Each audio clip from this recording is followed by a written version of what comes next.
Miss Ken? Miss Ken?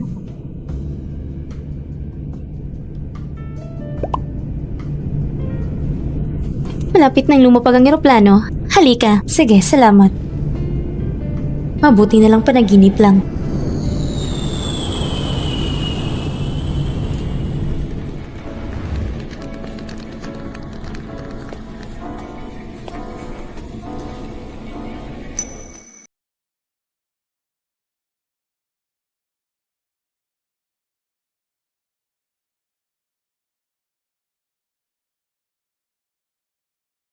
Muli kong nakita si Zhang Hinyan ay sa Becheng dahil sa trabaho. Kailangan kong manatili sa Becheng ng 1 taon.